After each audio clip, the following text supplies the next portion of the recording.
여러분들께서는 예수님이 지셔야 될 십자가를 구레네 시몬이 진 본 사건을 어떻게 생각하십니까? 가능한 겁니까?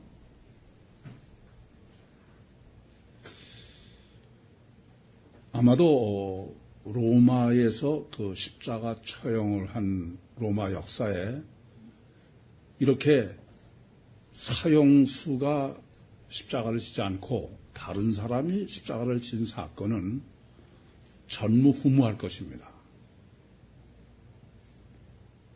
이건 그렇게 써 있으니까 당연히 그렇겠지.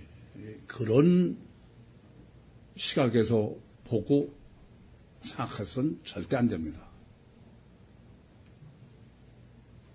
전혀 있을 수 없는 일이라는 사실을 먼저 아셔야 되겠습니다. 그만큼 중요한 거예요. 이 본문을 올바로 이해하시기 위해서는 십자가, 로마에서 행하고 있는 십자가의 그 처형이라는 게 어떤 것일까? 그것부터 정확하게 정립하실 필요가 있습니다. 우선 십자가 처형이란 가장 잔혹하고 가장 아주 수치스러운 공개 처형이다. 그러니까 그야말로 일벌백계의 효과를 극대화하기 위해서 사형을 집행하는 방법이 바로 십자가 처형이다. 이 사실부터 명확하게 아셔야 되겠습니다. 얼마 전에 북한에서도 김정은이라는 사람이 자기 고모부인 장성택이를 공개 처형했습니다. 그때 기관총으로 아주 살점 하나 남지 않도록 그렇게 공개 처형을 했다라고 언론에 보도된 사실을 본 적이 있습니다. 그야말로 독재자가 겁주고 절대로 다른 생각 못하도록 아주 일벌백계의 최대의 효과를 노리는 방법으로 선택했을 것입니다. 그것이 바로 로마에서 자행했던 십자가 처형이 바로 그런 예입니다. 우선 이 로마에서 행했던 이 십자가 처형은 로마 시민에게는 십자가 처형을 해서는 안 된다는 로마 법이 있습니다. 이 말은 무슨 말이냐면은 로마가 식민 통치를 하면서 식민 통치자들에게 행한 처형법입니다. 그러니까 첫 번째는 더 말할 거 없이 로마 통치의 반역을 범한 사람한테 십자가 처형을 함으로써 그야말로 다른 사람이 그런 엄두도 내지 못하도록 그런 이유일 것이고, 또 하나는 시한이나 이런 다른 범죄 중에 극악의 범죄를 범한 사람을 십자가 처형을 했을 것입니다. 그래서 전설에 의하면은 베드로는 십자가에 거꾸로 매달려서 순교했다고 그래요. 베드로는 로마 사람이 아니니까. 그런데 바울은 로마 시민권자 아닙니까? 그래서 바울은 참수를 해서 순교를 한 것이지 십자가에 순교를 하지 않았다. 그렇게 전해지고 있습니다. 로마 법을 어떤 것인가를 실제로 증거하는 내용이 될 것입니다. 그런데 십자가를 그냥 단순하게 십자가 처형만 한 게 아니에요. 본문에서 보시는 것처럼 사형수가 십자가를 지고 처형장까지 끌려가서 그래서 처형장에서 십자가에 못 박아서 죽이는 그런 처형법을 쓰고 있는 것입니다. 왜 그렇게 했겠습니까?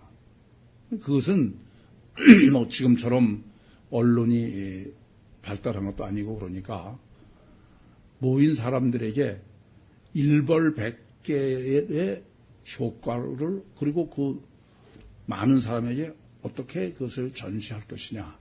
그렇게 해서 짜낸 방법일 것입니다. 효과를 극대화하려고 하는 것이죠. 그런데 아니 죽으러 가는 사람이 십자가 지고 갈 사람이 어디 있어요?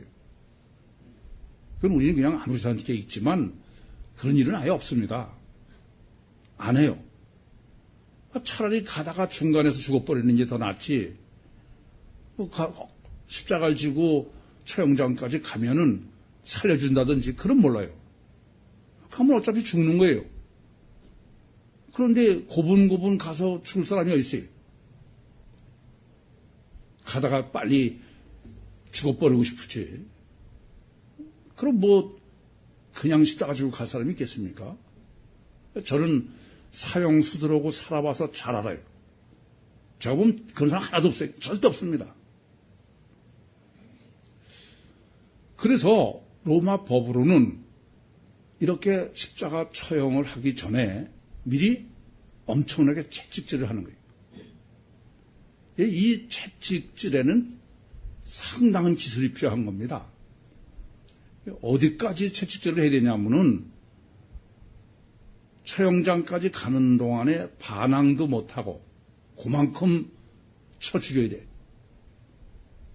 대신 또 하나는 가기 전에 죽으면 안 됩니다. 죽으면 그 엉뚱한 다른 사람이 그 시체를 치고 가야 될 거 아니에요.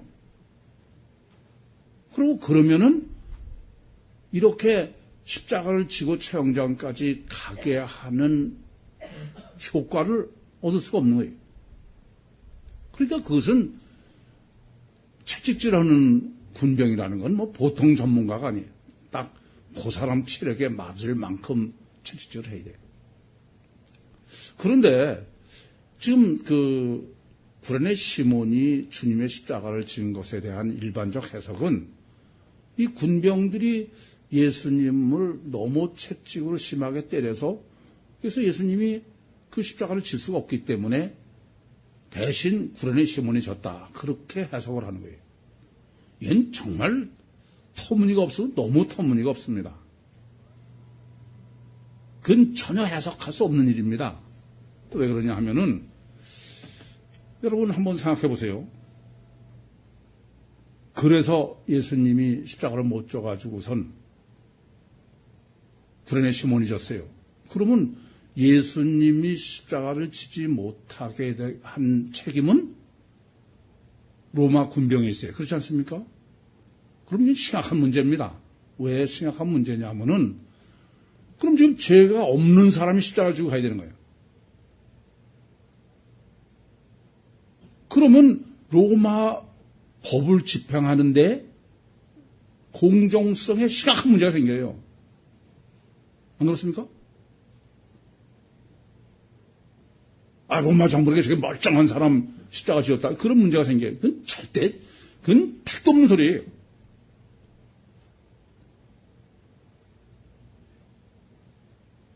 따라서 우선 아셔야 될 것은 지금 본문이 예수님이 십자가를 지러 가시는, 골고다로 가시는 이게 어떤 데입니까? 창세전부터 하나님이 설정해 놓으신 지금 그런 하나님이 육신을 입고 있다고 오셨다가 지금 마지막 죽으러 가시는 거예요.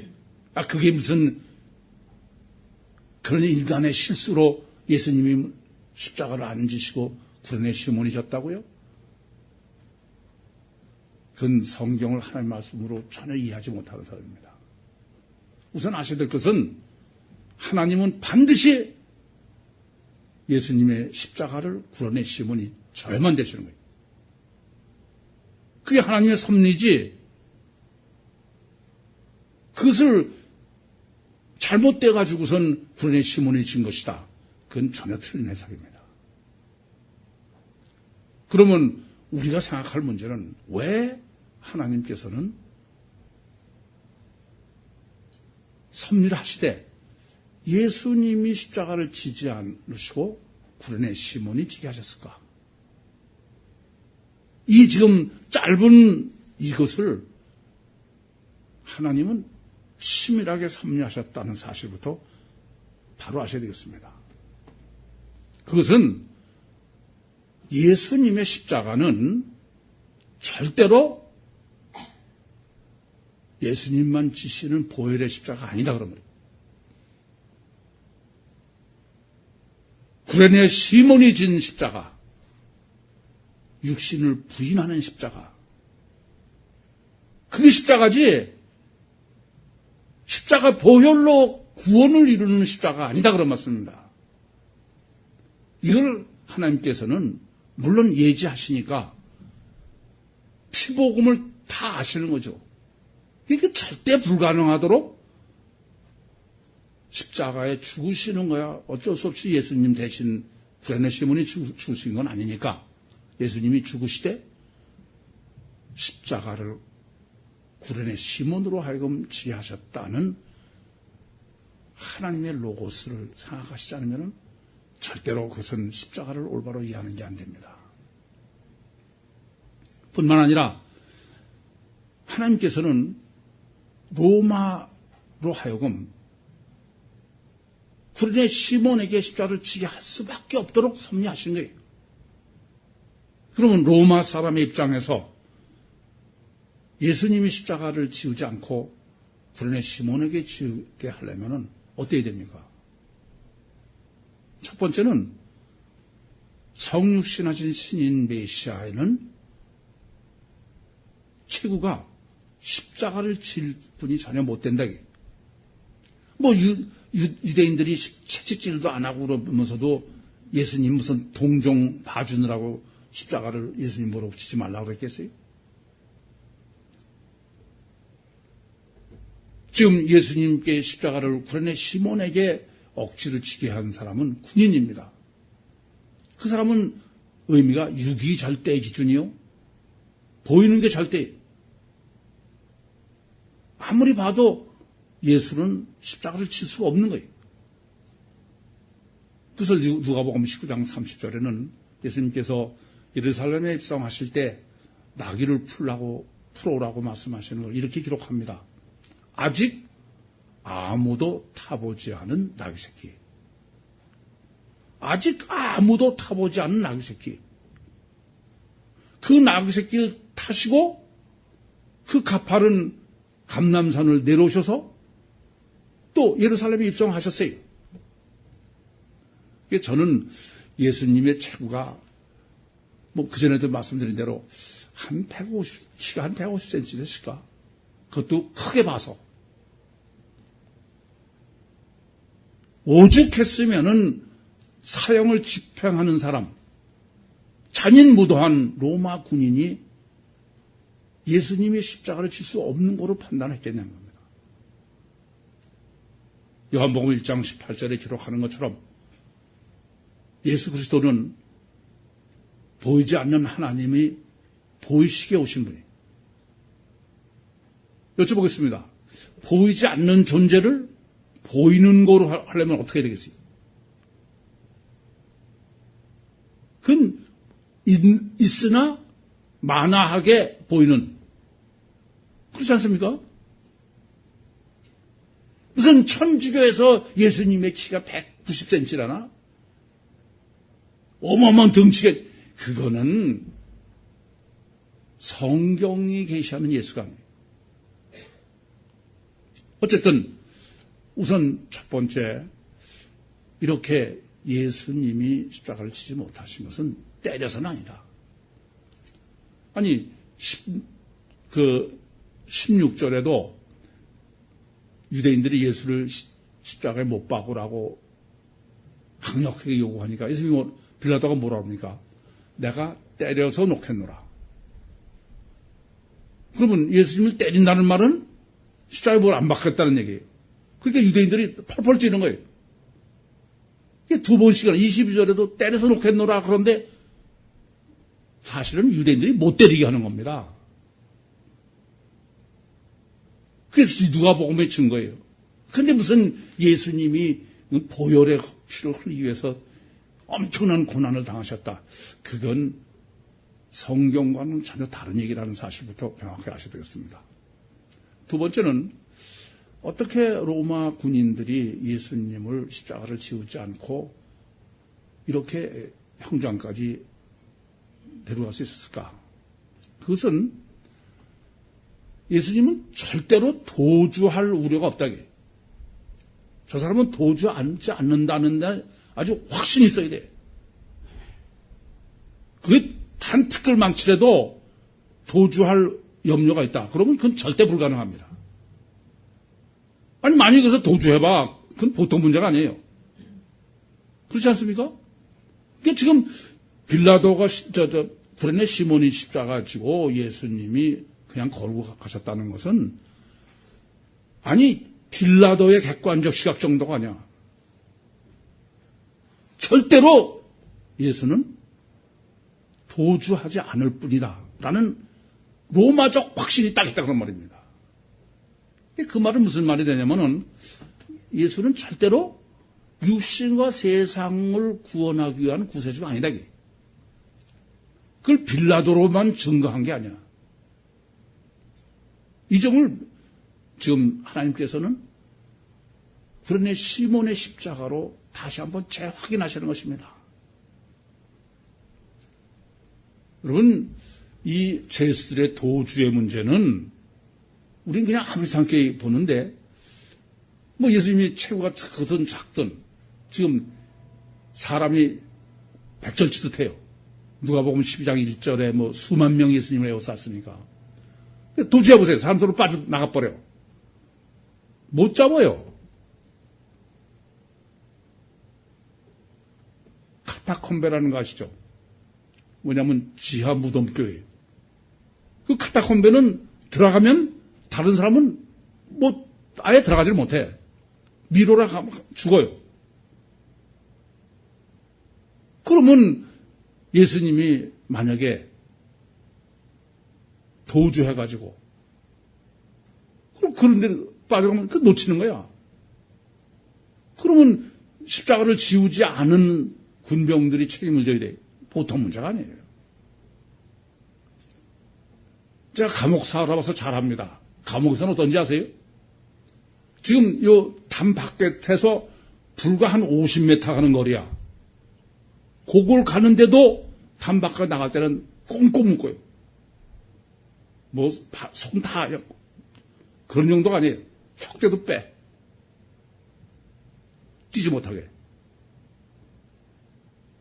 그런데 무슨 지금 구레네 시몬이 십자가 지고 예수님은 뭐 옆에서 가시면서 뭐 여자 사람들한테 설교하고, 이것은 하나님은 어떤 말씀을 하시느냐. 예수님은 절대로 누가 봐도 육신과 세상을 구원하는 구세주가 아니다. 그러니까 감옥에서도 외역수라는 게 있어요. 저도 그 감옥 바깥에서 농사 짓는다고 해봤다고 그랬잖아요. 그 외역수들은 보통 조사라는 게 아니야. 뭐 그냥 그 사람이 어떤 사람이냐, 죄질이 어떠냐, 형기가 얼마나 남았느냐, 뭐 다 보고선 이 사람은 절대로 도망 안 간다. 그래 외역수가 되는 겁니다. 세 번째는 이렇게 구레네 시몬에게 십자가를 지고 예수님을 따라가게 할 수 있었던 것은 예수님은 절대로 반역자가 아니다. 로마에 대해서 반역할 사람이 아니다. 유대인들은 반역을 할 거다라고 그래서 고소하지 않았습니까? 백성들을 미혹하고, 미혹이 뭐예요? 반역, 스트레포.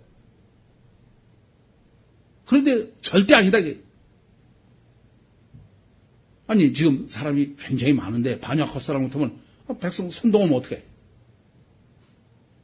저는 본문을 보면서 사도행전 23장 23절에 보면은 바울을 유대인들이 40명이 숨어 있다가 암살하려고 그래. 그래서 그것을 바울의 생질이 천부장한테 알려주지 않습니까? 그래서 바울을 이제 호송해가지고 예루살렘에서 그 총독인들 보내죠. 그때 군인이 얼마나 동원되는지 아세요? 40명 자객 때문에 보병 200명, 창병 200명, 마병 70명이 동원돼요. 지금 선동해가지고 다른 사람이 그러면 무슨 일이 벌어질지 모르는데 로마 군인 몇 명이 처형하러 가는데 무슨 로마가 뭐 몇백 명, 몇천 명 동원되겠습니까? 그러니까 지금 본문에서 얘기하는 거는 예수님은 절대로 육신과 세상을 구원으로서는 누구도 벌써 전혀 아닌 사람이에요. 하나님이 이것을 성경이 증거하는 것뿐이 아니라 빌라도와 헤롯을 통해서 증거하신 것뿐이 아니야. 이제는 아예 로마 전체를 걸어놓고 객관적으로 증거하시는 의도가 본문이다. 이 점을 바로 아셔야 되겠습니다. 그런데 이제 이렇게 예수님의 십자가를 구레네 시몬이 대신 지게 하시는 이 엄청난 사건을 통해서 이 역사를 통해서 하나님이 정립해 주시려는 핵심이 뭐냐? 그 점은 제가 코이노니아를 참석할 때 보니까 여러분 본문이 어렵습니까? 굉장히 어려워도를 하셔. 그래서 좀 납득이 안 됐어요. 우선 왜 본문을 어렵게 보느냐 하면은 여전히 코이노니아 참석도 그런 말씀을 드렸는데 코끼리 다리에 매달려 있어가지고 코끼리를 영 볼 생각을 못 하시는 거야. 물론 이 본문은 카이로 시작이 됩니다. 이건 우선 본문은요, 앞단락과 본문을 대조해서 정립하도록 구성되어 있어요. 아무리 코끼리 다리로만 본문을 보고 앞단락을 생각 안 하시더라도 그럴 수밖에 없게 정립된 게 본문입니다. 왜냐? 아니, 푸른 나무와 마른 나무 비유가 있죠? 그것은 두 부류를 지금 대비하는 것이지 하나가 아니에요. 따라서 본문은 앞단락은 어떤 겁니까? 유대인들이 예수를 죽이라는 거야. 십자가에 못 박으라고.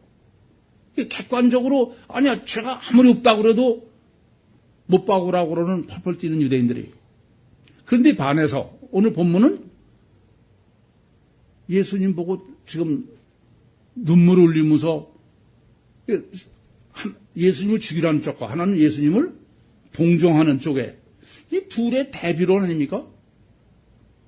우선 이 설정이 바로 되셔야 본문을 올바로 해석할 수 있습니다. 다르게 말씀드리면 지금 본문은 앞단락과 대비해서 정립하라는 것은 유대인이 둘이 있다. 둘. 한 유대인은 예수를 죽이라는 유대인과 하나는 예수에게 동정심을 가지고 있는 유대인. 둘을 대비론이지 본문만 가지고선 본문 봐도 그건 대비론으로 볼 수밖에 없는데 아무리 기다려도 코이노니아 기다리면서 그렇게들 안 보시니까 본문을 정립을 올바로 못 하시더라고요. 자, 그러면 여기까지 우선 본문의 방향을 잡으셨으면 두 유대인, 두 사람의 공통점은 우선 뭐냐? 이 공통점은 어떤 사람이 복이 있다고 지금 말을 하냐면요. 무슨 해산하지 못한 배, 예? 젖먹이지 못하는 잉태하지 못하는 그런 사람이 복이 있다는 거야. 왜 그럴까요? 잉태하지 못하는 왜 그냥 자식이 없다. 이게 지금 본문은 이런 거 아니에요. 무자식 상팔자. 간단히 얘기하면 그렇지 않습니까?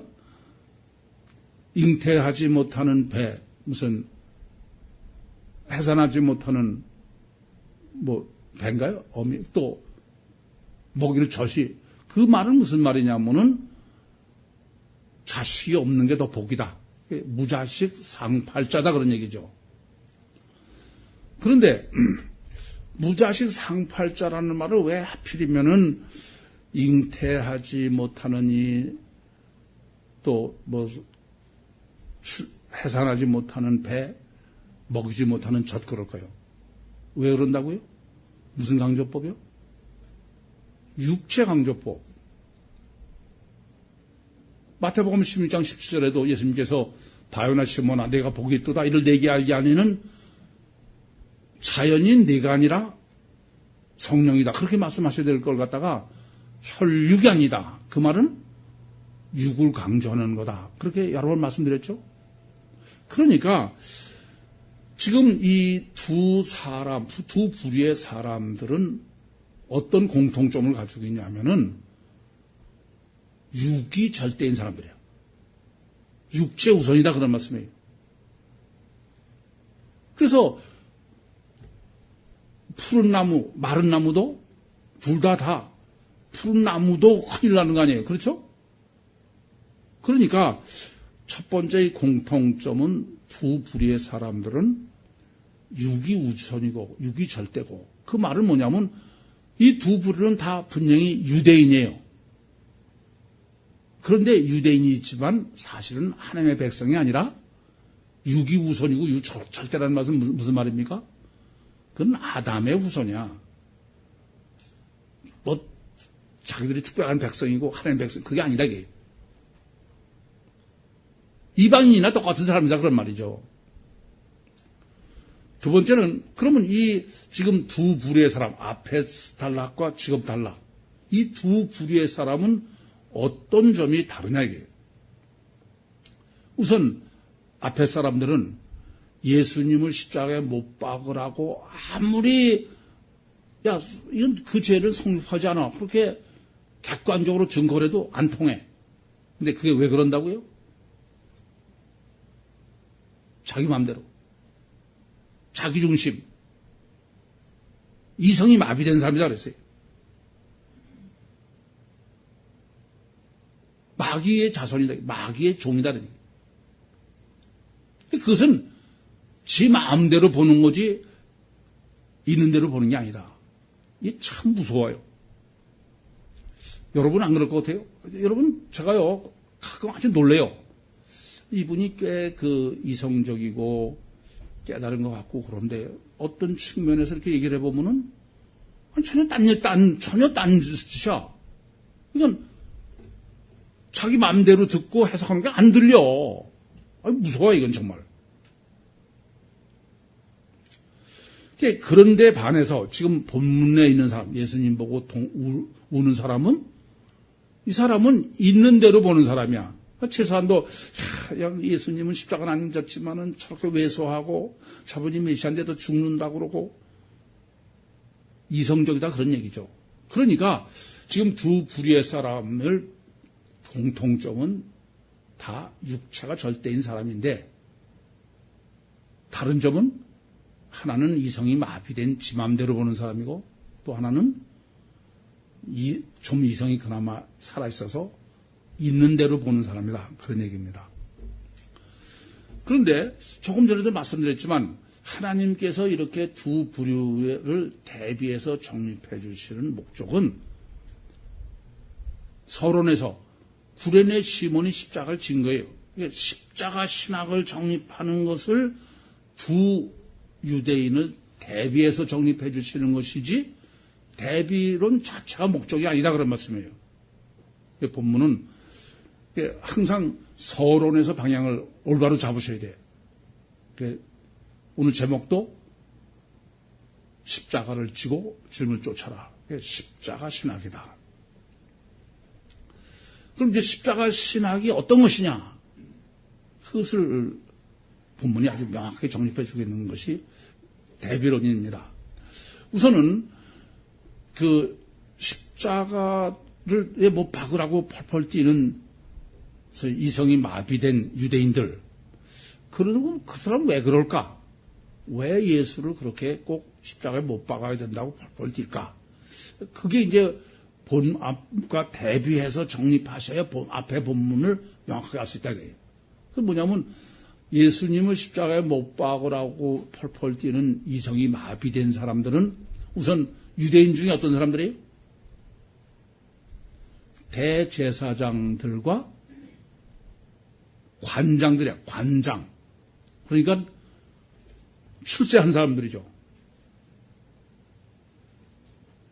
세상으로 성공한 사람들이에요. 그러니까 이 사람들은 육과 세상이 자기 삶의 목적지니까 육과 세상은 성공해야죠. 그렇게 해서 성공한 사람들이야. 그리고 그들이 기다리고 있는 메시아는 육과 세상, 육체와 세상을 구원하는 구세주의를 그들은 기다리고 있는 거예요.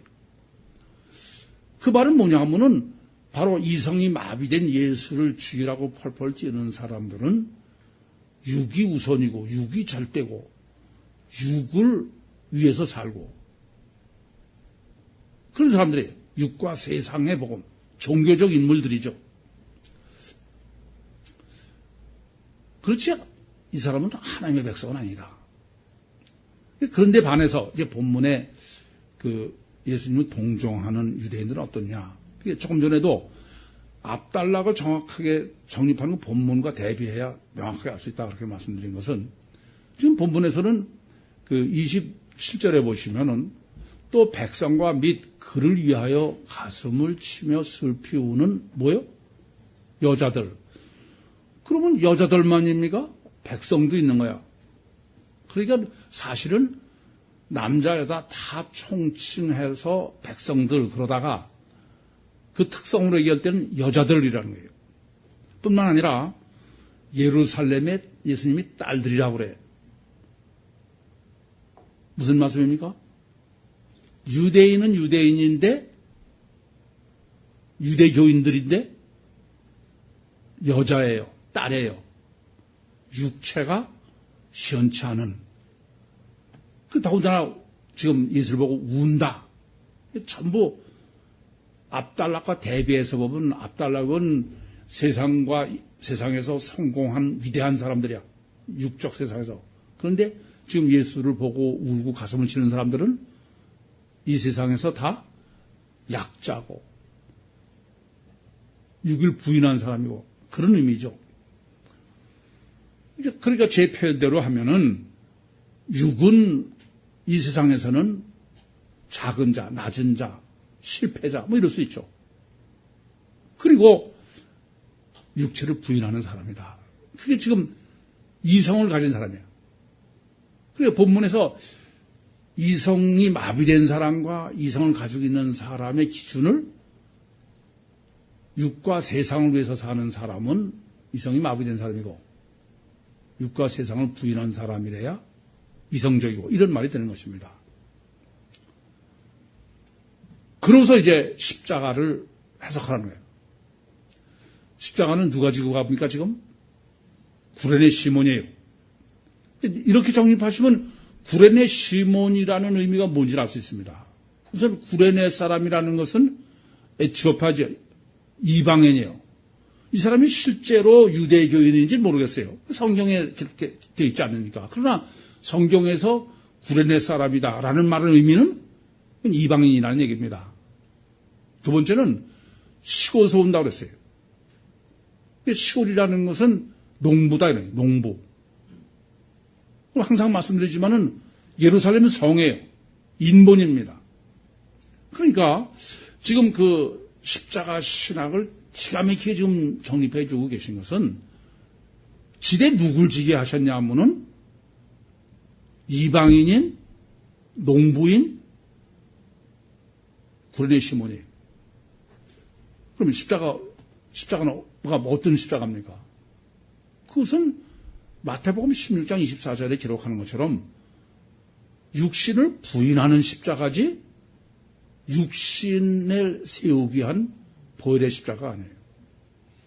저는 전에도 한번 말씀드린 적이 있지만 뭐 예수께서 우리를 위해서 십자가에서 피를 흘리셔가지고선 보혈로 내가 죄산 받고 구원받았다 이런 사람들 보면은 저건 정말 나쁜 사람들 그래.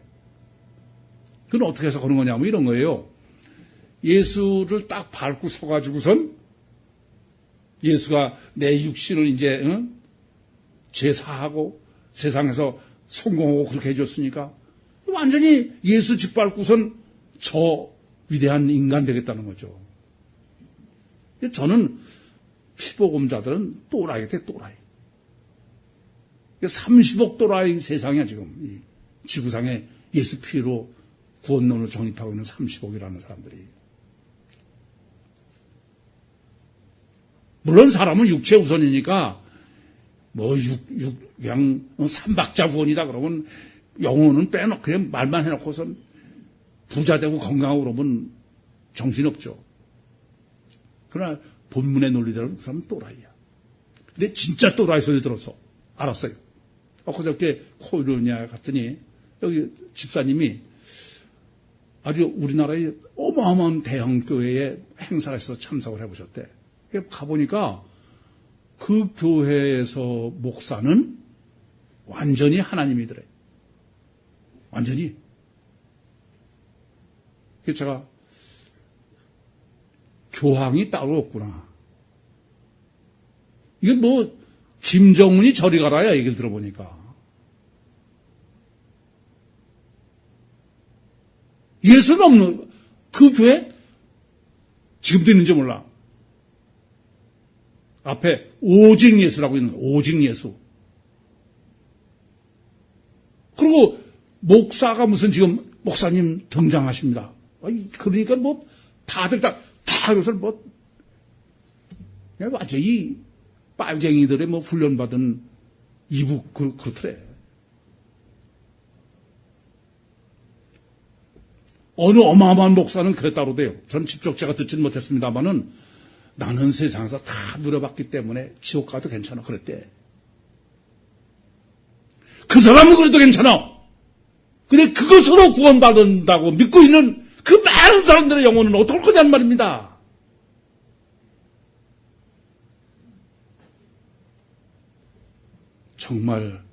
정말이 갖고 온 것 같아요. 끔찍합니다. 이 사실을 주님께서 기가 막히게 두 나무의 비유로 정립해 주셨어요. 푸른 나무와 마른 나무. 우선 두 나무는 어떤 게 두 나무입니까? 푸른 나무와 마른 나무는 누가 마른 나무예요? 본문 비유에 예수님께서 푸른 나무도 그냥 큰 산이 나한테 무너져라 그러면서 푸른 나무도 이렇게 하더니 마른 나무에 어떻게 하느냐 그러셨죠? 그러면 마른 나무는 뭐고 푸른 나무는 뭡니까? 마른 나무는 지금 쭉 정립된 대로는 바로 예수님을 십자가에 못 박으라고 그러는 위대한 유대인들. 그렇죠? 푸른 나무는 예수 보고 울고 있는 예루살렘의 딸들. 문맥상 그렇게 안 보이십니까? 제가 코이노니아 참석하면 전혀 그걸 이렇게 보질 못하고 있더라고요. 그래서 도대체 이분들이 한 단락의 내용을 그냥 글자만 따로따로 이렇게 현미용으로 보는 것 같아서 답답하더라고요. 우선 여기까지 정리하셨으면은 이것이 정리가 안 되면 그 다음에 얘기가 전개될 수가 없어요. 그러니까 우선은 지금 제가 정립해드린 건 확실합니까? 마른 나무는 앞단락에 예수를 십자가에 못 박으라고 그러는 유대인. 푸른 나무는 본문에 예수를 보고 우는 예루살렘의 딸.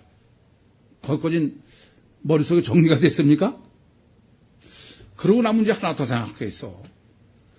사실은 푸른 나무는 건 산 나무고 마른 나무는 죽은 나무 아니에요. 그냥 가지를 잘라 넣었으면 말라서 죽는 거 아닙니까? 근데 예수님은 왜 이걸 산 나무와 죽은 나무라고 그러지 않고 푸른 나무와 마른 나무라고 그러셨냐 이거예요. 거기까지를 정립하셔야 됩니다. 그래서 너무 어렵다고 그러는 거 대부분이. 근데 이 성경에는 나무가 워낙 많이 나와요. 또 구약에 보면은 자산이라는 말 나오죠. 빨간 산. 빨간 산이라는 게 나무가 없다는 얘기인데 없는 게 아니죠. 있는데 빨간 산이야. 어쨌든 우선 앞으로 창세기에서 더 이제 정립할 문제입니다만은 중요한 것 중에 하나가 식물신학이야. 식물신학. 창세기 1장 1절에 태초에 하나님이 천지를 창조하시니라 봐라. 전무한 상태에서 창조하라는 바라라는 동사를 1장 1절만 쓰시고, 그러고선 9절과 10절에는 식물을 창조하시는데도 전혀 바라라는 동사가 없어요. 그래서 창세기 1장에는 창조하다는 바라라는 동사가 모두 5번 나오죠. 그래서 1절에 한 번, 21절에 한 번, 27절에 3번, 그렇게 5번 나오는데 다 정확하게 쓰실 때 쓴 거죠. 근데 중요한 것은 1절에 물질을, 천지를 창조하실 때 바라를 쓰시고선 똑같은 바라가 지배하에 식물이 나온 거예요. 그러니까 성경적이요 영적 의미로서의 식물은 어떤 것이냐? 식물은 퍼런나무라고 그러신 이유가 있어. 식물은 산 거라는 의미가 아니야. 물질이요 육이죠. 이해됩니까? 그래서 지금 예수님께서는 푸른 나무나 마른 나무는 전부 물질의 육이다 이거예요. 그래서 육을 위해서 산 사람들이 육을 큰 산, 작은 산 무너져라. 그러면서 그 다음에 지금 나무 비유를 말씀하시는 거 아닙니까? 그러니까 다시 말씀드리면은 마른 나무나 푸른 나무라는 것은 전부 육이다. 지금 무자식 상팔자로 육으로만 표현하시고 또 베드로한테 혈과 육이 아니요 이렇게 말씀하시듯이 우리가 보기엔 살아있는 건데 주님은 지금 육으로만 말씀하신다. 이해되십니까? 그러니까 이것은 산 게 아니야. 마태복음 8장 22절에도 죽은 자들로 저희 죽은 자를 장사하라. 그럴 때 우리가 보면 장사를 행할 사람은 산 사람인데 주님은 다 죽은 사람 아닙니까? 식물론에서 이 점을 정립해야 되는데 바로 그런 이유 때문에 예수님께서는 지금 본문에서 푸른 나무와 마른 나무라고 말씀하시지 산 나무와 죽은 나무라고 말씀하시는 게 아니다 그런 말씀이에요. 다르게 말씀드리면 살아있지만 그건 살아있는 게 아니라 육체뿐이다 그런 의미죠. 이해가 되십니까? 그러면 이제 두 나무의 신학을 정립해야 되겠어요. 왜 예수님께서는 우선 산 나무와 죽은 나무라고 그러지 않고 푸른 나무와 마른 나무냐? 이것은 지금 이 사람들은 어떤 사람들이냐면 분별의 기준이 푸르냐 마르냐 외모로 기준이에요. 조금 전에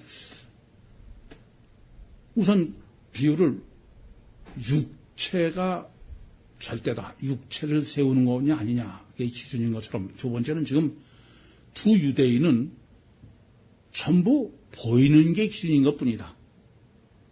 여전히 아담의 후손이죠. 아담 후손이 뭐가 문제입니까?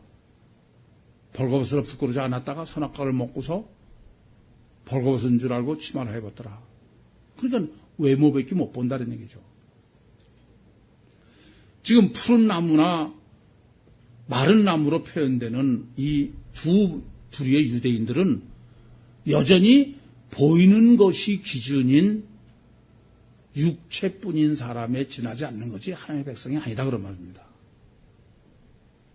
이제 그러시면서 지금 십자가론과 구원론을 정립해 주시는 게 본문이다 그런 말씀이에요.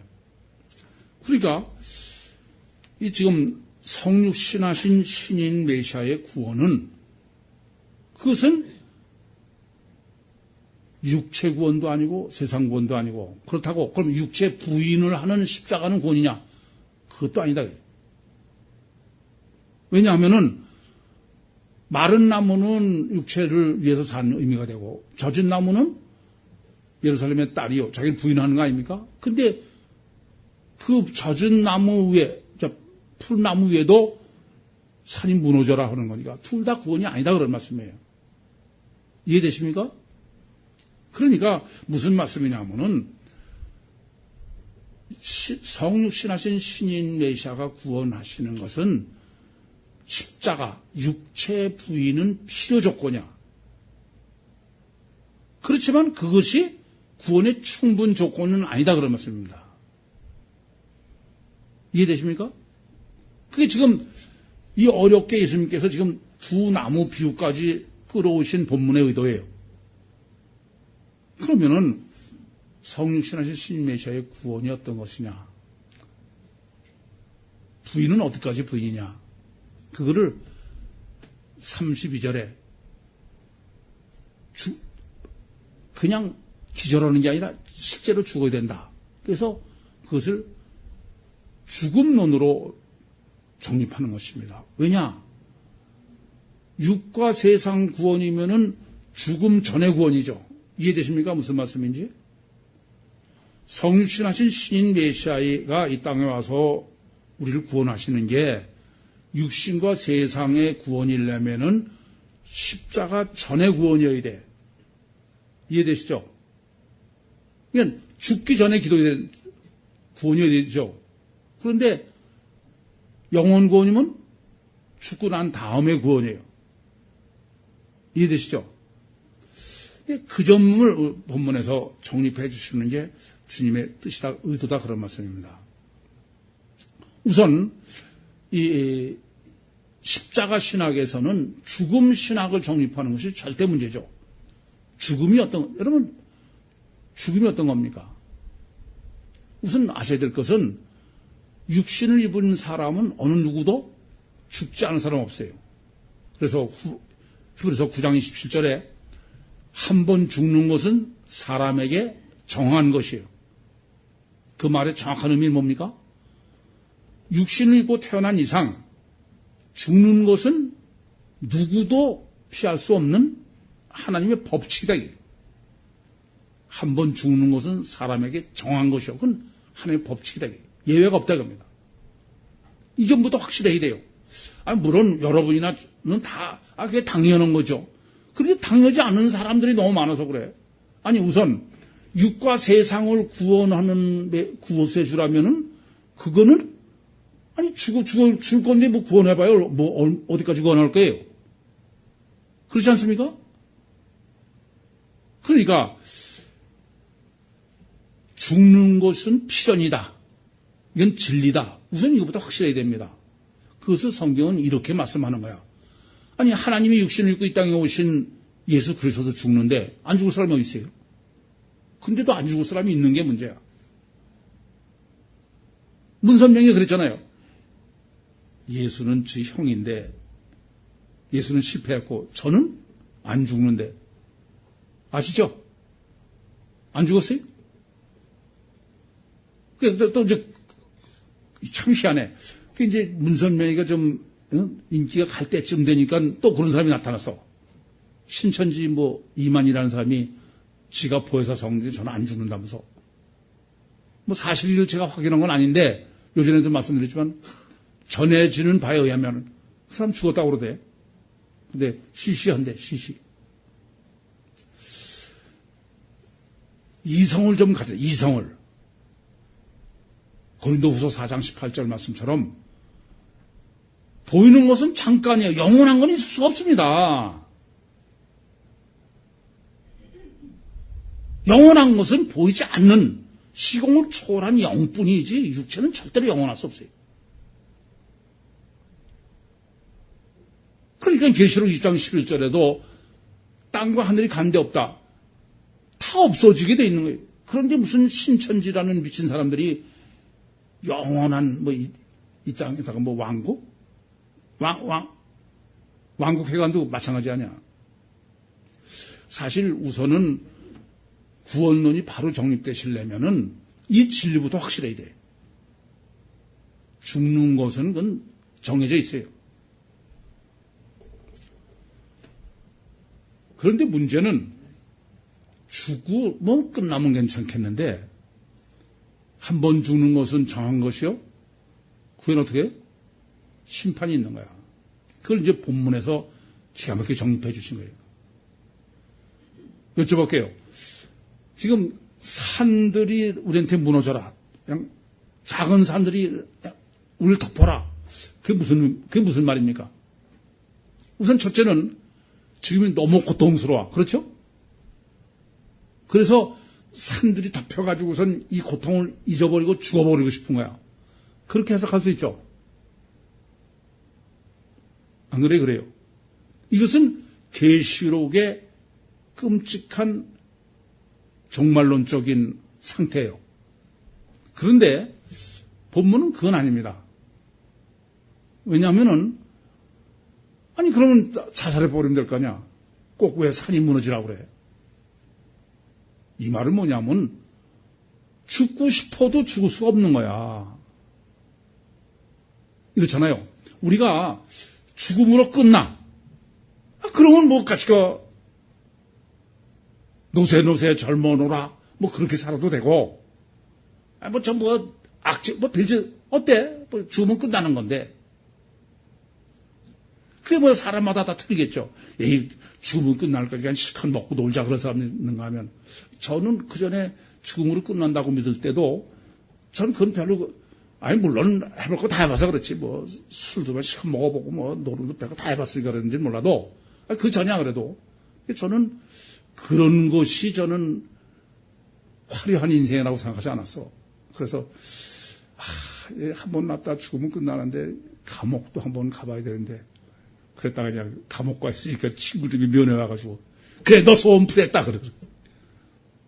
뭐 사람마다 틀리겠죠. 근데 문제는 죽을래도 죽을 수 없는 게 문제야. 그게 지금 본문이에요. 산 보러 무너져 덮어라 이런 말은 죽을 수가 없는 거예요. 육체가 닿으면은 간단해요. 근데 영은 죽을래도 죽을 수가 없어. 그래서 실제 신앙은 얼마나 영이 실제 사실로 깨닫고 실제로 받아들이고 믿느냐예요. 그렇지 않으면 그건 절대로 지금 또라이 유대인이 되는 거지 정상적인 걸 될 수가 없습니다. 이 점을 명확히 아셔야 되겠습니다. 전 정말 이 점을 정말 많이 고민했어요.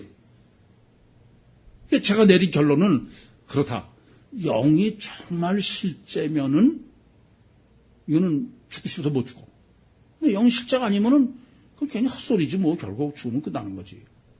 그래서 저는 영이 실제임을 고민하고 증거하고 확인하느라고 지금도 그래요. 여러분들도 그걸 강조드리는 겁니다. 그러니까 아까 말씀드린 것처럼 뭐 영이 실제가 아닌 사람 그건 말만 그저 당과 채찍으로 하나님과 천국을 써먹는 거지 이 땅에서 존경받고 부자되고 출세하고 그러면 되는 거지 뭐 어차피 죽으면 끝날 거니까.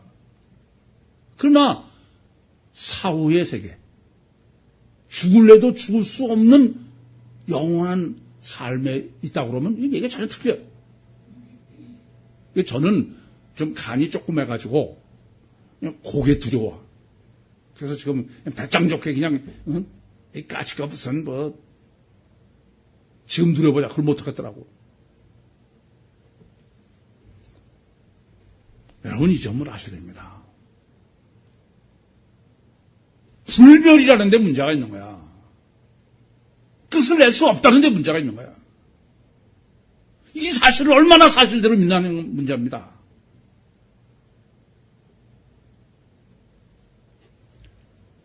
그렇지 않습니까? 아니 죽으면 끝난다 그러면 뭐하러 예수 믿고 무슨 자기를 부인하고 뭐라 그런 짓을 해. 잘 먹고 잘 입고 다 지배하고 김정은처럼 그렇게 살지.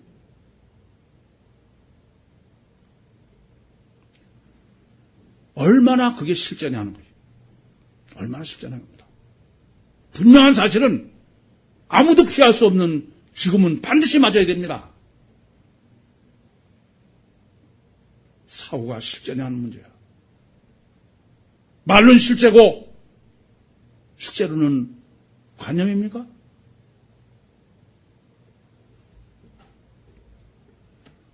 그것을 예수님은 십자가에 죽으시면서 고린도전서 15장 45절에 영을 어떤 영이 있느냐. 지금 제가 예수님이 골고다 언덕에서 돌아가실 때 십자가 셋이 우연입니까? 절대 아닙니다. 그렇게 말씀을 드렸는데 오늘 본문은 이 세 십자가의 죽음으로 바로 사후를 말씀하고 있는 겁니다. 첫 번째는 여러분 아시대로 강도 중에 한 사람은 어떻게 됐어요? 구원받지 못한 사람. 하나님 구원받은 사람 아닙니까? 구원받지 못한 사람. 그 사람은 영벌. 그렇죠? 죽은 영이라고 그래요, 그걸. 그리고 또 한 영은 어떤 죽음입니까? 구원받은 사람이에요. 그래서 고린도전서 15장 45절로는 첫사람 아담은 산 영이요. 예수님은 어떤 영이에요? 살리는 영이야. 여러분 이 점을 아셔야 돼요.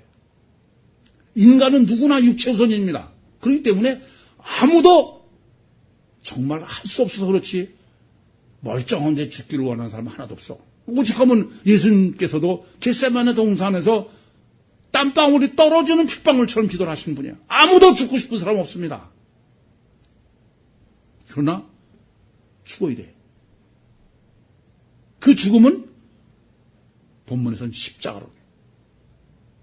아무도 죽기를 원치 않기 때문에 하나님이 십자가 처형을 하시는 거예요.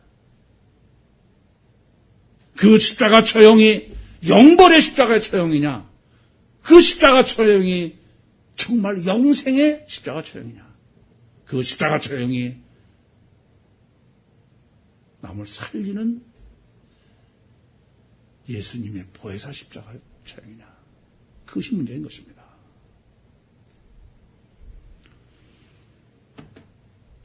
하나님이 육신을 이 땅에 오신 예수 그리스도는 완전한 구원을 하러 이 땅에 오셨지 불완전한 구원을 위해서 오신 분이 아니에요.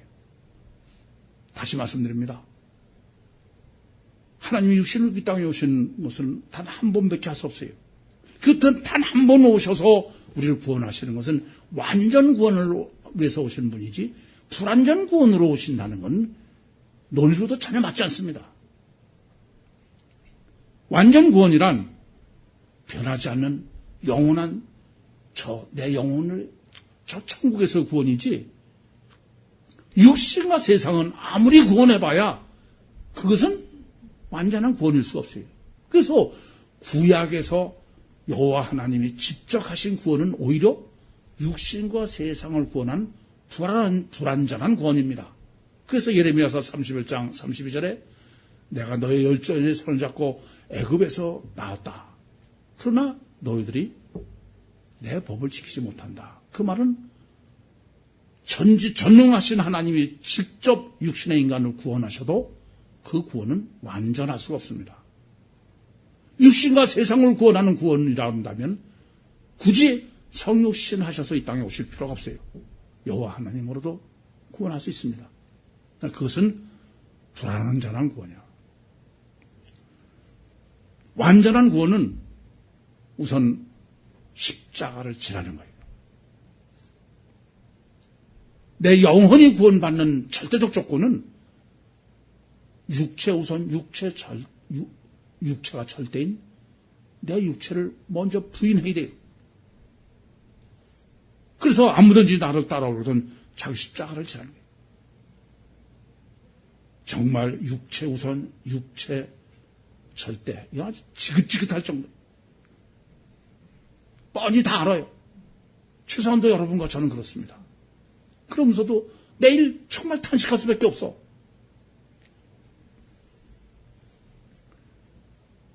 십자가를 짓으려면은 본문의 의도는 이성적이어야 돼요. 절대로 감정으로 되는 게 아니에요. 율신신앙은 보이지 않는 하나님과의 관계성에서의 신앙은 감정으로 되는 게 아니에요. 자기 다짐으로 되는 게 아닙니다. 정상적인 이성이 절대적인 조건이야. 늘 내 분별이 이성적인지를 고민하셔야 됩니다. 저는 창세기 22장에 왜 하나님께서 이삭을 지금 당장 여기서 번제로 드리라고 그러지 않냐시고 사흘 길을 가서 모리아 산에서 번제로 드리라고 그러셨나. 하나님이 원하시는 것은 골천만 번을 생각해봐도 진리에 굴복하는 이성. 그러지 않고는 절대로 육체 우선, 육체 절대인 나 자신을 십자가에 못 박을 수 없습니다. 그런데 주님은 십자가를 지고 나를 쫓으라. 십자가를 짓고 또 하나는 주님을 쫓아라. 그런데 이 쫓아라를 잘못 해석하는 것입니다. 피복음인 십자가로 구원을 이루어졌고 그건 완성으로 본 거예요. 그리고 예수님을 쫓아라는 것은 공생의 예수의 삶을 본받아라. 그렇게 해석하는 것입니다. 그러나 성경적 구원론은 요한복음 1장 12절에 영접하는 자, 곧 그 이름을 믿는 자가 하나님의 자녀가 된다고 하신 것처럼 그것은 예수님을 쫓으라는 것은 주님과의 관계의 문제다. 영접의 문제다. 전지전능하신 하나님을 내 심령 속에 모셔드리는 믿음. 육체를 부인하고 내 심령 속에 실제로 주님을 모셔드려야만 됩니다. 그러면 성화라는 것, 그건 내 의지적 결단과 노력으로 그리스도의 삶을 본받는 게 아니에요. 마태복음 7장 24절에서 27절에 기록한 것처럼 반석 위에 지은 집이어야지 모래 위에 지은 집은 안 됩니다. 그건 아예 행함이 아니에요. 그래서 내 안에 내주에 계신 주님의 역사로 나는 전깃줄로 주님의 능력으로 육신과 세상을 사는 것이 그리스도인의 성화론입니다. 마지막 때에 그러네 시몬의 십자가로 다시 한번 우리에게 주님은 요구하십니다. 네 십자가를 지고 나를 쫓아라. 기도하시겠습니다. 살아계신 아버지 하나님, 은혜와 사랑을 감사합니다. 육신과 보이는 것이 매여서 천국과 주님은 관념으로만 머물렀던 저희들에게 다시 한번 실제적 믿음과 신앙을 깨닫게 하시고 소유케 하심을 감사드립니다. 육체에 매여 오늘도 곧 탄식하는 저희 심령을 보셨사오니 더욱더 능력으로 함께해 주셔서 예수님처럼 넉넉히 육신을 십자가에 못 박고 주님과 함께 부활로 승리케 하여 주시옵소서. 예수님의 이름으로 기도하옵나이다. 아멘.